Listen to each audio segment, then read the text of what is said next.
I have been teaching for a long time, and in doing so have acquired a body of knowledge about kids and learning that I really wish more people would understand about the potential of students. In 1931, my grandmother, bottom left for you guys over here, graduated from the 8th grade. She went to school to get the information because that's where the information lived. It was in the books, it was inside the teacher's head, and she needed to go there to get the information because that's how you learned.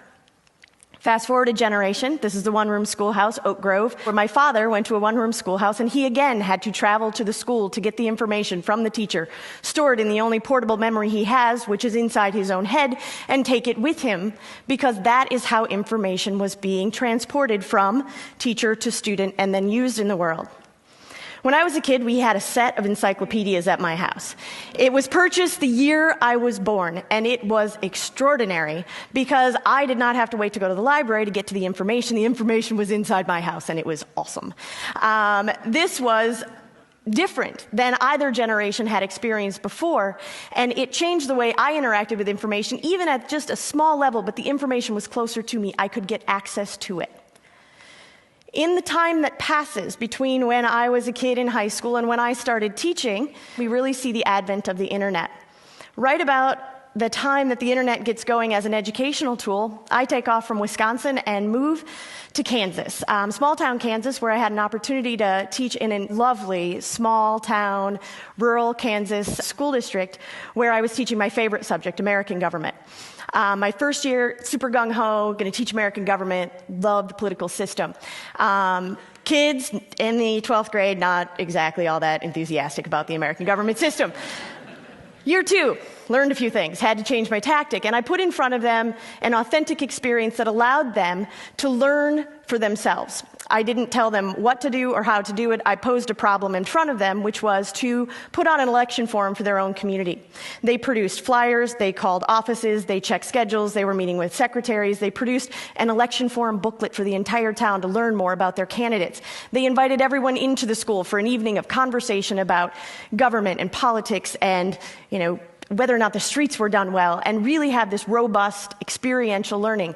The older teachers, more experienced, looked at me and went, "Oh, there she is. That's so cute. She's trying to get that done. She doesn't know what she's in for." But I knew that the kids would show up, and I believed it, and I told them every week what I expected out of them.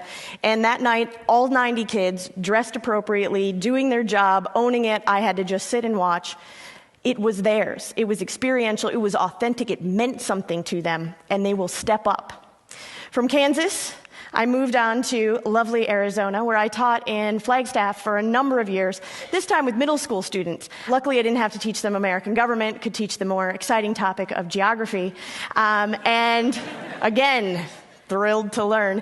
But what was interesting about this position I found myself in Arizona was I had this really extraordinarily eclectic group of kids to work with in a truly public school.